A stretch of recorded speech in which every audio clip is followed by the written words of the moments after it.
LabCoatAgents podcast.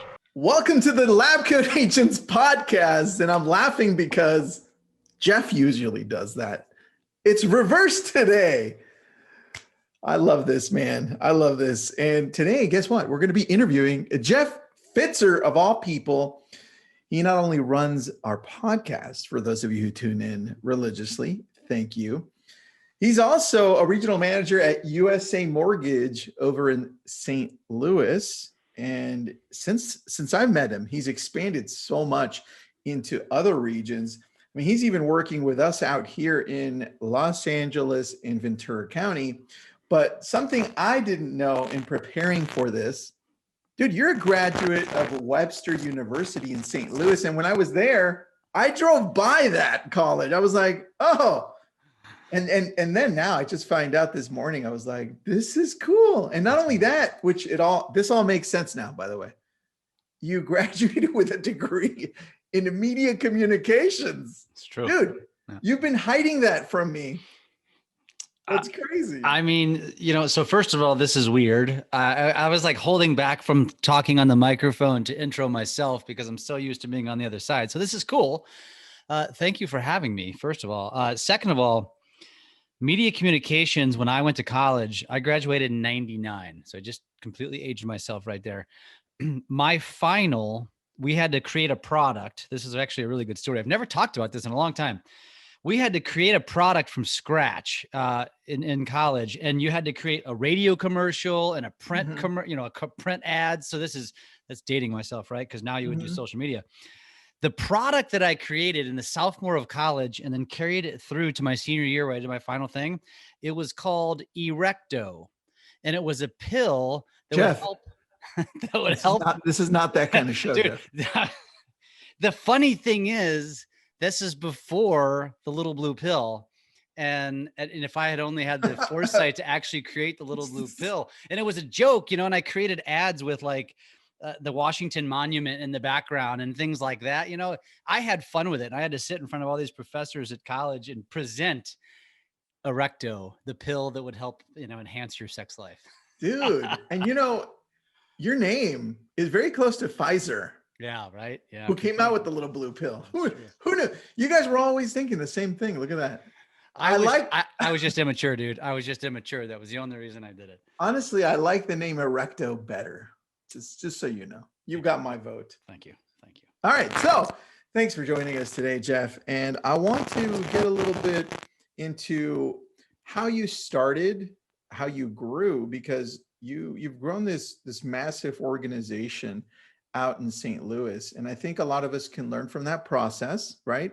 And then I want to know how you pivoted out of it into what you're doing now, which is more on the influencer side, more on growing your personal brand, because I think it's a lesson that people listening in can learn from. Because a lot of agents, a lot of loan officers, a lot of title people, you see them and I see them wanting to make that shift and kind of still keep everything else going. So let's start at the beginning. What got you into mortgage?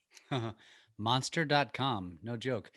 Not an exciting story. I was working for the St. Louis Blues. I was in sports prior to getting into the mortgage industry. What did you do there? I want to know what you did for the Blues. I was a suite manager. So I started actually with the St. Louis Cardinals. That's my claim to fame because I was actually during 2 of my seasons with the Cardinals, I was the mascot, Fredbird. And so that was the icebreaker on every interview I ever went on. Does that mean you can dance? Like a mascot. Like there was a certain dance that I had. I still do it today, to be honest with you, just for fun, just with people. Did they retire your jersey when you No. Okay. I learned all my moves from my predecessor, Fredbirds. But it was fun. That was a lot of fun. That's a whole nother story in and of itself. But then the Blues offered me a job before I graduated college. So my last semester of my senior year, that was kind of unique at the time. And I only had a short amount of credits to take. So I went to the Blues and I was a suite manager. So I was like, the suite holders were my accounts. That was another fun job. Sports is great. You just can't, the growth is, you can't control your growth. Like it's just the corporate ladder. Right. And so I always hated that. And when Ameriquest Mortgage, which was one of the companies that probably caused the crash, They were selling 2-year arms with 3-year prepays. This is back in 2000, before we knew this was coming. They recruited me, just offered me a better salary than I was getting at the Blues, and it was easy. I was like, oh, sure. I didn't even know what the word equity meant. My Nice. first day on the job, they showed me the movie Boiler Room. That No, they did. No, they didn't. Are I'm you not even serious? kidding. I'm not even kidding. And that at the time, I was like, "Ooh, this is gonna be fun and cool and right." It was, but looking back, I was like, "Wow, no wonder the mortgage industry crashed." Like Dude, that's how they trained you. I had no idea. That's a little scary and kind of cool. Very scary, dude. Very scary. Wow. Um, Good thing we didn't have TikTok back then, because that would have put a lot of people in trouble. I couldn't even imagine. I couldn't even imagine. All right, so let's talk about that. How did you start growing into creating a massive organization here? Yeah. So the mortgage. So my story on mortgage isn't that exciting up until the last 5 years. Um, and really, we just kind of muddied along. I think I was a good producer. I'm a good relationship builder, and that's really what separated me. I frankly hate the mortgage business, to be honest. I love it because of what we do, because it's changing people's lives. I hate it because of the stress. I hate it because of the pressure that gets put on you and the blame that gets passed when things don't go well. But the fact that you can control your time and make really good money and the sky's the limit, that's what motivated me. And so I just progressed and ended up creating opportunities for myself, and ended up at the company that I'm currently at. We left for a little time, but I'm at a company called USA Mortgage, and that's where we started focusing on purchases back in '08. And that was the best move we ever made. And then fast forward to 2015 or 16, we were struggling to grow. We're pretty big in the St. Louis market, and we decided, we got recruited, and somebody threw a shinier object in front of me, caught us at the right time. We were struggling to grow, and we left, and we went to a bigger national company, and it was called Supreme Lending, and it was a good 2 years there. Wait, was But that really the name, Supreme? Supreme Lending, based out of Dallas, Texas. Yeah, I made some Like, good friendships there and still have friends to this day. are they um still around? Oh yeah, yeah. It's a huge company, much bigger than USA. It's like a national. It's like a national company, It and sounds like a McDonald's order, like yeah, yeah, yeah. Supreme, The Royale with cheese. super Uh, size, please. but yeah, so it just wasn't the same. I have nothing bad to say about them. But what changed for us when we went there, though, was that when we left, I'm now competing with the number one company in my market, which was USA Mortgage. And so I had to immediately shift my mindset and say, all right, how am I going to compete with them? And that's when the whole just differentiation strategy began for me. And at this time, this is 15, 16, Facebook Live was brand new. And there was a guy in our market doing this thing called Coffee Talk. And it was a live, he was doing it on Facebook Live, and he was just talking about current events. And I was just enamored by it. I was like, I think this guy's onto something. And ended up connecting with him, starting to do my own Facebook Lives. This was revolutionary. Nobody was doing this. Nobody was talking head Facebook Lives. And it ended up getting me noticed by Mike Cuevas. And I ended up following Mike, who does a great job of differentiation and attraction. Ended Mhm. up getting connected to some videographers, started to do some goofy videos, and before you know it, Sam Karamian found me and invited me to Closing Table Mastermind, which is how that's how we met. And Yeah. then kind of the rest is history, man. I mean, I stumbled upon this, but on accident, I became the video expert because I was doing it before anybody else. And so what ended up happening was, if you're in real estate, that when you talk about mortgage people, and I say this all the time, like, you only invite a mortgage person in the room to bring the donuts or the coffee or the booze, or to pay the tab, right? Yeah. And so or pay for your Zillow tab, right? And so I was always frustrated by that, and I You was said that, I didn't, Jeff. it's true, though. It's true. And I wanted to flip the table, and so I accidentally did it. And before I knew it, I realized agents were calling me saying, "You're the video expert. Help me do more video." And then it just evolved into social media. Obviously, meeting you, you kind of took the game to a whole new level of coming from contribution. That's definitely something I learned from being involved with Lab Coats, and definitely you. and then just being patient and just coming from contribution, realize that as a sales professional, this doesn't really matter that I'm mortgage or real estate or anything else. If I can figure out how I can be the authority on something to my audience, it will attract to my brand. And and it's just kind of, it's now tenfolded. And so many things are happening, so many opportunities are happening. And yeah, our mortgage business is just growing like crazy. All right, let's shift into that because I think the people that know you understand where you're at now, but the people that don't know you, as you shifted out of this, when you mentioned earlier on, your talent was creating relationships, right? Mhm. And it still is. I mean, that's how we connected. That's how it keeps going, right? People like you, right? Which is crazy to me. I'm joking, Jeff. I'm joking. Jeff's a super nice guy.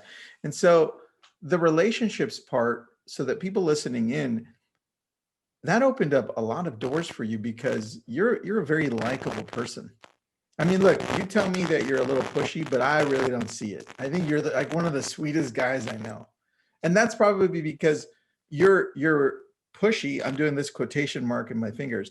You're pushy, but you're Midwest pushy, which means, dude, you're not a pushy at all, especially to people in New York, damn it. I've learned that. Yeah. So you're like one of the sweetest guys I know, and you work so damn hard. So I think what happened is you went all in on this video thing, and then you started transitioning into this whole new world. So talk a little bit about that because you glanced over it, or you talked about it really quick. But how did this transition happen? Because a lot of people tuning in are like, well, I have this as a job, and I'd love to do this over here, kind of like what you are doing now. Yeah. So what do you mean? Like how? I want to know how the transition happened because I watched it happen, Yeah. right? Well, and so I think again, I can't take credit for saying I had this big master plan, but I think what I realized was that it caused me to really study not only my competition, but now I started to look at the real estate broker as my competition, and not competition per se, but as my phone started to ring, which is the goal that we all have, like, how do we make our phone ring? How do we just sit on our couch and people call us and we don't have to go door knock and call expireds and, cold call? And what I realized was that if I can give my avatar, my audience, no, it doesn't matter who they are, but in this case, real estate agents, what they want and what they need and what they're not getting elsewhere, I can elevate my status and my phone will ring. And then what ends up happening is, and I'm not even kidding, I get more phone calls from people that say, "What can I do for you?" Like, Jeff, I want to do something for you. And a lot of them say that knowing that I'm in mortgage, but knowing that I don't originate anymore. And so they're really reaching, and that's really gratifying because it's like, that means I'm really doing something Well, well because they're asking me. let's talk about that because when you and I met, we met at a mastermind called Closing Table, right? And I think what people underestimate is the ability for these relationships that you make in masterminds or events to help you grow outside of your comfort zone and outside of where you are. So what would you recommend right now where, Jeff, we aren't able to do as many events as we were, right? A year ago, you and I were traveling like 4 times a week at least. I mean, sorry, 4 times a month, Yeah. not a week. That would be terrible. Uh, and so where would somebody gravitate to now to start creating these relationships and start creating more opportunities for themselves? Yeah, there's so much opportunity digitally too. That's the thing. It doesn't have to be those events. That's just the way it happened for me. But I mean, I can honestly say LabCoatAgents is probably, and I don't say that because I'm biased. I've become biased. I've become biased because of the opportunities that it's created. And if you can get into groups, and there's other groups just like that. Now there's Clubhouse, which is essentially the same concept of opportunity to network and meet people. And if you can understand, again, see, Tristan and I talk offline every day, many times a day. And we've been talking about like a clubhouse or a networking event, right? Let's just say you go to your local event. Let's just say the times are normal and you go to the chamber event. Our inclination in real person or on Clubhouse is to walk into the room or walk into a virtual room and start talking about ourselves and start selling whatever product or service that we sell. And that's the mistake that most humans make, rather than learning to make a connection and asking questions to the people that are around you. Like, I mean, you remember how we met. I was a video guy and I had my cell phone and I had a tripod and we were at an event and I didn't know any of these guys. And I'd pull them outside and say, can I do a quick interview about you? Because I was trying to create content, but also get to know you people. But it makes people feel special. And honestly, that wasn't my intent. I was selfishly taking interviews because I was going to create content, make myself look like a badass.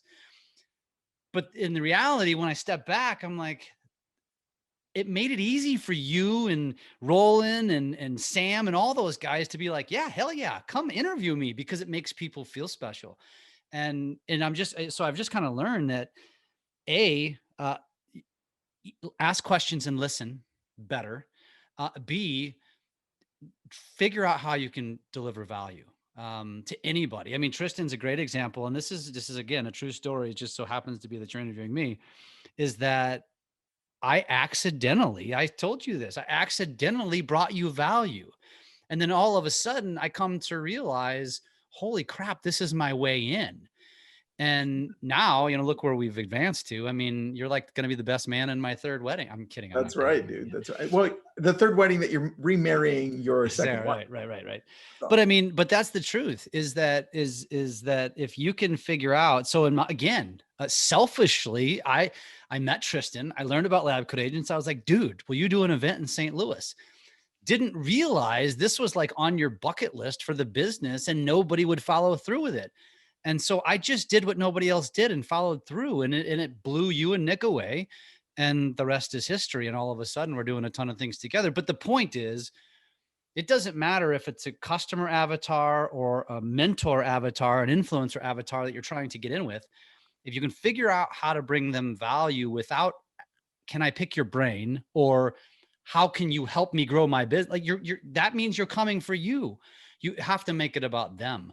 And if you can figure out how to do that, gosh, it just, again, it opens doors. I love that. All right, now let's transition to where you're at now, right? You're running this podcast, the LabCoatAgents podcast, right? You contribute consistently into the LabCoatAgents world. You're also running your mortgage company. You're like, it's a whole region.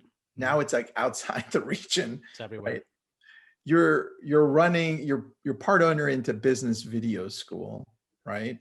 You're also running this other Facebook community called Drunk on Social, right? You're a social media coach, and I mean, shit, I could keep on going, dude. But where do you stop? Where does this stop, and what keeps you going? Well, I would say this, the simplest way I can say this is that I've always had an entrepreneurial mindset. And what you don't know about me is, pre us meeting, I had ownership in a lot of other companies, and all of them crashed and burned hard. I owned a lot of real estate. I owned restaurants. Some of them actually did pretty good until they crashed and burned. I had ownership in a energy drink distributorship. I had ownership in a couple tan salons. Like, I was always trying things. And I remember the owner of my company told me once, like, dude, you need to just focus on like what you're good at. Like, where are you making money? And I was like, yeah, shut up. I'm bored, right? I just want to do something else. And that's never changed. So I took his advice, but I didn't take his advice. But what I've realized is, if I can do all of these other things, which are now turning into businesses, which was never my intent, but now I've realized there's a market for that. But if the worst thing that happens with Coaching Social, with Real Estate Mastery, with the Business Video School, all of these things, if none of them make me a dime of money, they bring value to my mortgage and real estate business, which drives that. That's what's creating that growth. And so it's like, and that's why I tell my partners, I'm like, I know I'm pretty much vacant from the mortgage business anymore because I'm so busy with everything else. But they're like, dude, go do it, because we're just growing so fast we can't keep up. So you're obviously doing a great job. Yeah, And you are. that's the thing. So it's Here's like, why. And you already know this. I'm just probably going to verbalize what it is. It's not. It's from a book called Hacking Marketing, which I'm reading right now. But by the way, Steve Passanelli, our friend, told me about it. And the world that we live in right now is digital. Everything has shifted over to digital. We go back to when you graduated college and you had to do your projects. By the way, we're the same age, right? yeah, So yeah, you graduated college, you had this amazing project that had nothing to do with the digital world, right? correct. Yeah. Erecto. Correct. I'm gonna make a shirt just for you that says I Erecto. still have the tape from the audio commercial that I created. I have to find it. And so the world that we live in is digital. And so I think it allows us to be able to scale so much more rapidly. And the speed in executing the digital world allows us to be able to also scale it quickly, right? And that's what you're doing. This is why you own these digital assets or are part owner or have some influence in them, and you're able to quickly shift them over. And people don't understand that the value in the world that we live in right now is the speed in which we can do or change something.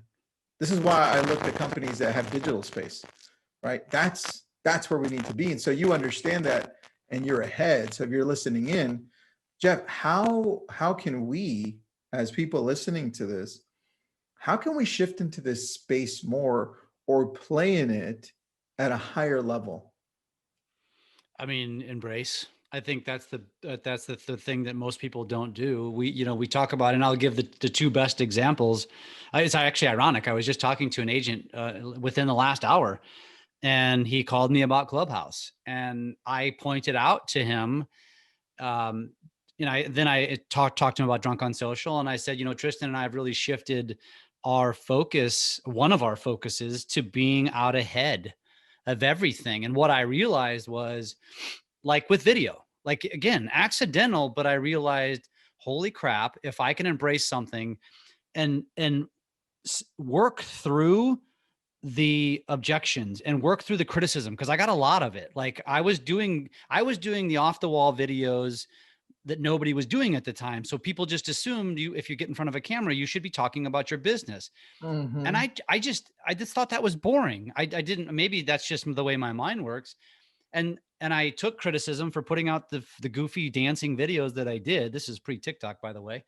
And once you get past that, and then people start to see, holy crap, it's working, they actually come back and are like, dude, I was totally wrong about you. I was totally wrong about your vision. And now it's TikTok. And so, because I had that experience with video, when I was introduced to TikTok, which was before pretty much anybody, because I had teenagers, I was more enamored by it. And then it took me about 6 months to figure out, okay, oh crap, this actually has a place in the business world. And then I started to be really loud about it. This is about the time, you knew about it, but you hadn't thought that way.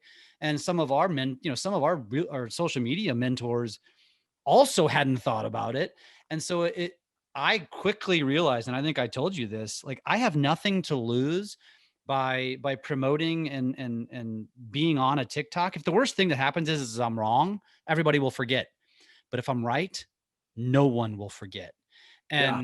And so that's the thing. And so I was like, what the hell? And now we got Clubhouse, which I jumped on your back on this one, but it's the same concept. And so I don't know if that helps people, other It than does. the fact that I would say, follow the people that are innovative and adopt quickly.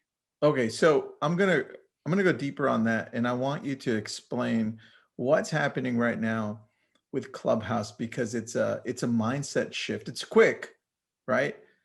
But I want to know what you're doing and why you want to adapt this, and what feedback are you getting from those people out there that don't quite understand it?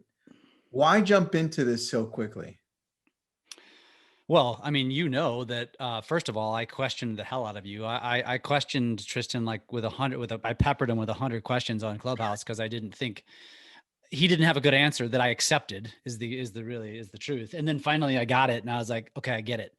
And so Clubhouse specifically is innovative yet so simple. It's almost like we just de-evolved. I don't know if that's a word. True. We went back to 1999. We did, but you know what? The timing of it couldn't be any better because it's like going to a conference when you can't go to conferences. So people are so they needed this, they wanted this, and webinars have become diluted right now. They'll never go away, but you had that opportunity. Now people can get on this app with really successful, powerful people that you pay a lot of money to see speak.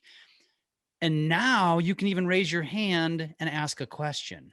And you don't have to be on camera, which is everyone's fear, and you don't have to be dialed up. Nope. And so it just creates such an opportunity. So it's two opportunities. For most, it is an incredible opportunity to basically be in a perpetual breakout room. Think about conferences. You go to breakout rooms, you hear amazing speakers. That's exactly what it is. Okay. It is an app of breakout rooms. And then for influencers or for anybody who wants to kind of make a name or gain more followers, you just need to get in there, find the subjects that you can say something powerful, profound, and be smart about. Mhm. Get up on those stages, get connected, create your own rooms, become a moderator, talk, share, come from contribution, don't sell, and watch the followers come. I love that. So what are the benefits of jumping into something early on? Because I can tell you the negatives, but what are the benefits to push people to think differently and just to push them in general? Because that's how you live your life, Jeff, by the way. The early adopters get the most opportunity because with any app, just like Facebook, Instagram, all of them, the sooner you get on, the faster you'll grow. And once the app catches up and evolves, then it becomes really hard. Anybody trying to grow an audience on Instagram right now knows it's really hard and damn near impossible. But if you would have been heavy on Instagram 5 years ago, you'd probably have thousands of followers because it was easy. If you got on TikTok on day one, you probably have 6 or 7 figures in followers, but now it's hard. And so it's still got the potential. And I think Clubhouse is the same thing. I mean, the opportunity, I don't think having followers on Clubhouse doesn't really matter per se, but getting in there, because it looks good, Jeff. It looks good. It does. It attracts people, and numbers attract people to you. This is why you want to have followers, because it makes them, it's star power, right? Mm-hmm. But once it gets diluted, which it will, people will lose interest. And so right now everybody's interested. So you should be capitalizing on the interest. I think that's probably the best way I would describe it. All right. I like that. So look, with that, because it's something new, you jump on and you're pushing this. I understand your mindset, but Jeff, what motivates you, dude? What keeps you going? Like what? You can't, and the answer isn't you're born that way, okay? Damn it. What makes you want to do better and more? I can honestly say that originally it was money. It's not anymore, because well, first of all, I'm in the Midwest, so it's a different mentality. There's a comfort level. Like I can be rich, I can be wealthy on something that you're damn near povertous, where Tristan lives. So once you get to a certain level of income, then it becomes more about doing it for the love of the game, right? And literally, I call my business a game. And so now I found my rhythm, and I've had I have a partner that we were talking about off air. We've been together for almost 20 years, and he's the one who can sit there and say, it's like, dude, it's so interesting to see and watch you now, because you've clearly found your thing. And so it's like, I think marketing was always in my blood. And now that I see how much people struggle with it and need help with it, I genuinely enjoy elevating other people's brands. Like there's so much business to be had. I can't have even a fraction of a fraction of a fraction of it. So why not help others? And admittedly, the byproduct now, because, some of my mentors have told me, because I'm doing this for free for a long time, and they said, you got to start charging for this stuff. Like, it's only fair. And so I am starting to, but at the same token, it's just, I'm also creating and developing businesses, as you know, because you're a part of it, that the only way that the business succeeds is if our client succeeds. And if our client doesn't succeed, we're going to crash and burn. And there's no way around it. And so I love that business, and it gives me more excitement and passion, because the only way I will succeed at our businesses, business video school, real estate mastery, social coach, any of these, is if our clients grow their business. If they don't grow their business, they're going to vacate us like that. And so to me, that's really exciting, because it's easy. It's an easy sell. It's not a sell. It's like, listen, my job is to grow your business. If I can't do that, I understand you're going to leave me. And that is, dude, I love video. I love marketing. I love copywriting. I love social media. I love influencing. It's so much fun. And I'm excited for what the future holds. I'm excited to get back on stages. I'm excited to continue down this digital path. I'm excited to do some masterminding. Tristan Glad and I you're excited about it. dude, I'm so excited about it. And honestly, I'm more excited. I'm excited for the big events. They're cool, but I'm more excited to do some small group stuff. And Tristan and I are working on and talking about this, and doing some deep dive mastermind stuff. And guys, this isn't going to be cheap. It's going to cost money, because it's, our time is valuable.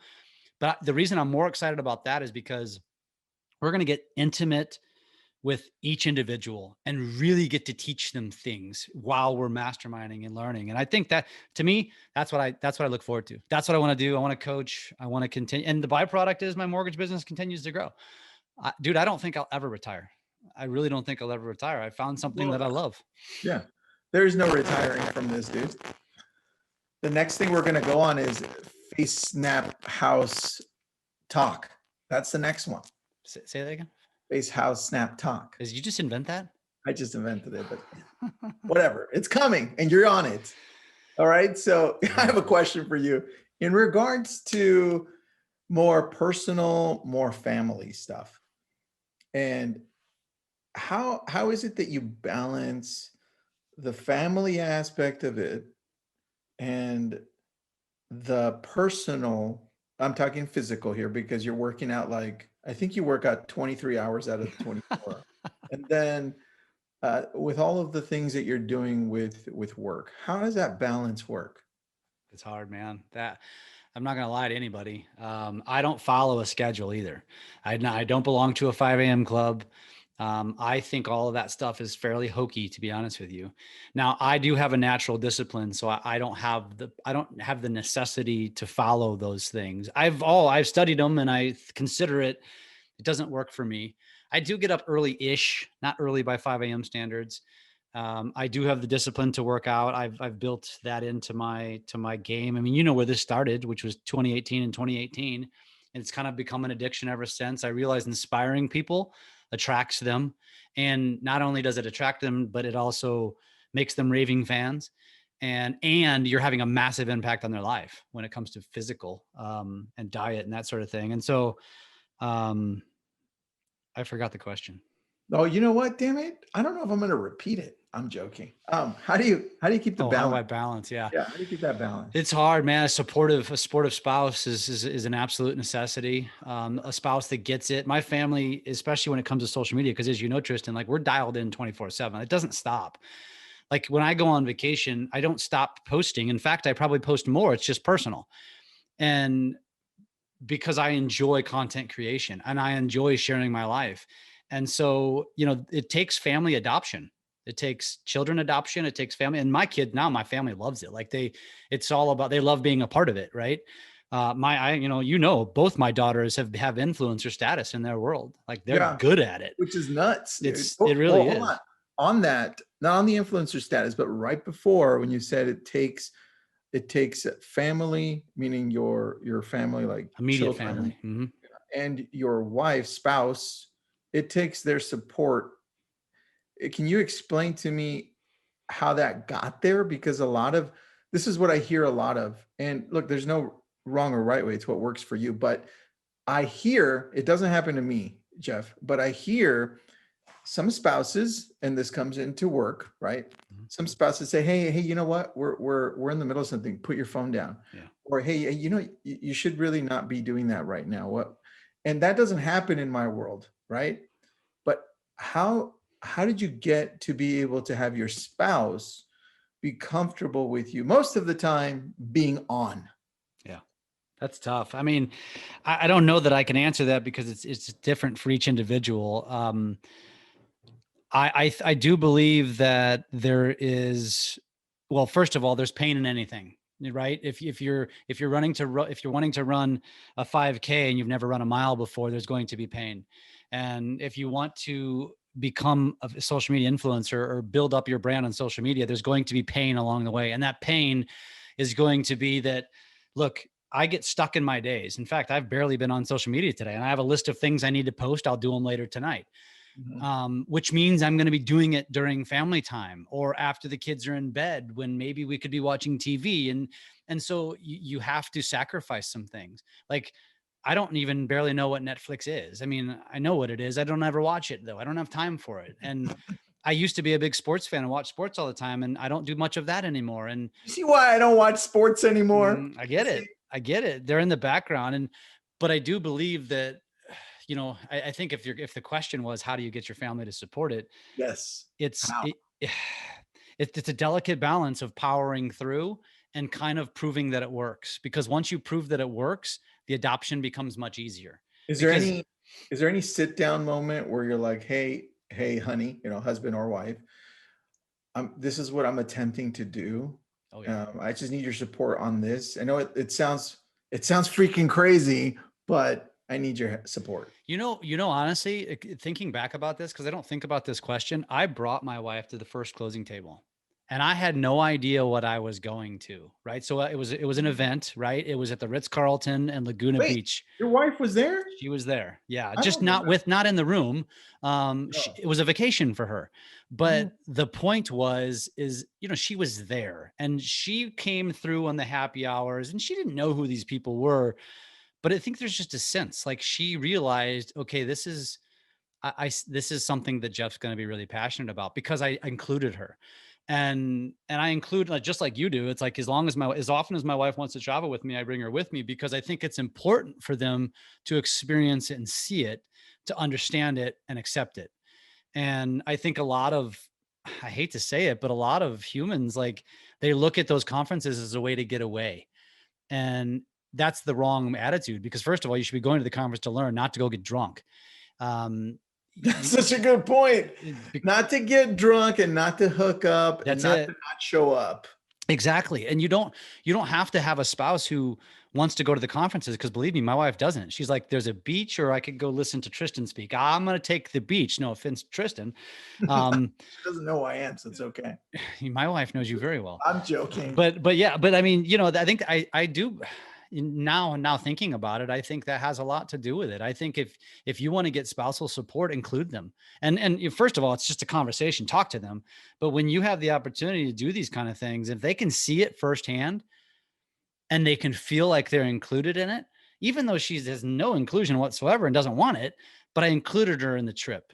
And so, I think it also earns trust too, to be honest with you. I mean, Yeah. that's a whole nother conversation, but Dude, you answered the question very well. And sorry to spring that one up on you, but you answered it very well. I think a lot of people in our world, since we're talking to mostly real estate agents, loan officers, title, escrow, that world, a lot of these people forget to include their family in these decisions that they make on whether they're going to purchase leads, whether they're going to go to events, whether they're going to go all in on social or whatever. And you said it right on. I think the inclusion factor has to be there from the very beginning, so that one, they feel like there's a connection and you're not leaving them behind, and so that they understand too, because your wife, from what I see, is extremely understanding, even though you're crazy, right? yeah, and yeah. and that says a lot, dude. Sure. Yeah. Well, and it helps, you mentioned the workout thing, like, we're very passionate about that. And she's probably more psycho than I am about working out. So that helps. That helps because we have that in common. She understands. But I will say this. I mean, like when it comes to the working out, and I say this to people all the time, my motivation to being in really good shape is not just to inspire and look good with my shirt off. It's because I used to always listen to successful people speak and talk and read their books.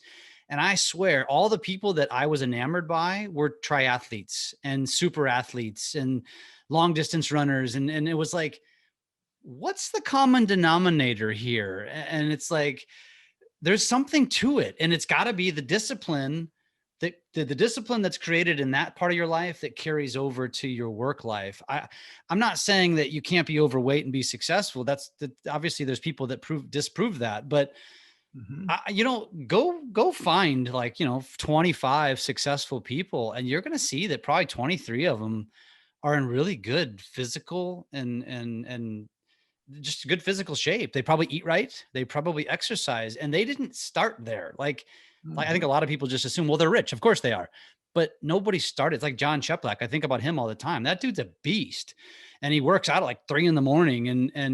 And if you listen to his story, I mean, the dude was a drunk and poor 10 years ago at 40. Now he's 50 and he's super successful, but there's a direct correlation to that discipline and the lifestyle that he now leads. And I'm not sober. I mean, I'm not a drunk either, but I enjoy a beverage. But my point is fine. Like, don't like, just because some successful person says wake up at 5 a.m. doesn't mean that's going to work for you. Just because some successful person says don't drink alcohol, that doesn't mean you need to. Just because a successful person says go vegan, that doesn't mean you have to.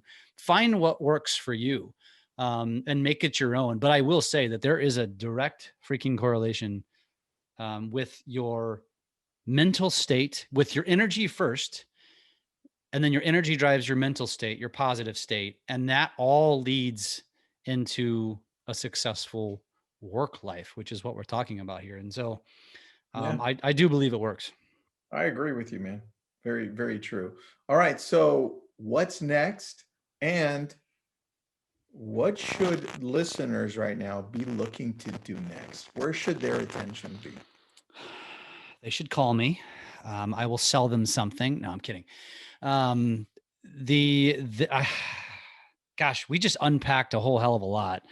I think it depends on where they want to go. And so if you liked anything that I had to say there, first of all, I'm always perfectly happy to share, whether it's video, social media, it's building relationships, it's growing a brand. All of those things I love to share about. So feel free to reach out to me. I'll give my cell phone number, which is 314-220-4945. If you don't want to, like a lot of people they think that they're bothering people by texting. Don't call me. I won't answer because I don't recognize your number, but you can text me. Or find me on social, DM me on Facebook or Instagram. What's next? I mean, because you're knee deep in all of it for me. So, we're going to continue to scale mortgage, strategically. And we're doing that from coast to coast. And, we just launched a platform called Real Estate Mastery, which is an LO coaching platform that delivers value to real estate agents. So I'm really excited about that one. I'm a coach on an app called Social Coach, where we actually deliver done for you. We actually do your social media for you. It's a little bit different than other platforms. I'd love to talk to you about it if you're interested. And then of course, the video school has been around now for almost going on a year. And if you want to learn how to do video, man, our partners in video school are so freaking good. They make us look good. That's true. That's a great platform for beginners. It's a great platform for anyone, but I love it. And I think anybody should be a part of it. There's other things I'm a part of. I can't think of them at the moment. Just message me. I'm happy to help. I hope I can inspire somebody.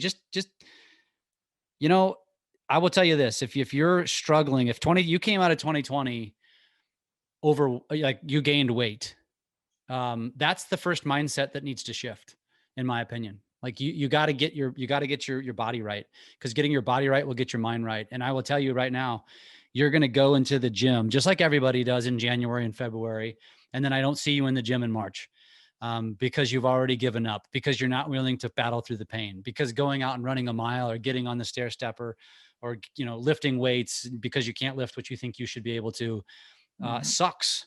But it's going to take you at least 6 months to get past the discomfort level. And so that's what I mean. I know it's kind of silly, man, but I know you buy into it because you're all in. And get your body right, man. Get your body right, because that'll get your mind right. We should do a clubhouse on that. Seriously. Actually, you're right. That's a really good one. I have an Olympian that I met yesterday on Clubhouse. That's right. You never did tell me her name. Something Dixon, some Macy, Daisy, Dixie. I don't know. I'll have to Google it. Text it to me and I'll Google it. All right. Well, Jeff, thanks for being on, buddy. I appreciate it. On your own show. Thanks for being on. Episode 101. It was just appropriate. You were 100. I was 101. It was just cool. I think this is fun. Awesome. Jeff, 101. And it's like getting to know Jeff. I loved it, dude. Very, very good one. So follow us on YouTube, jump into the Facebook community, follow Jeff on Instagram as well. Text him. And we thank you again for being here. And if you like this episode, and even if you didn't, give us 5 stars, share it with a friend, and thanks for being on. Thanks, Jeff. Go easy on me. 5 stars no matter what.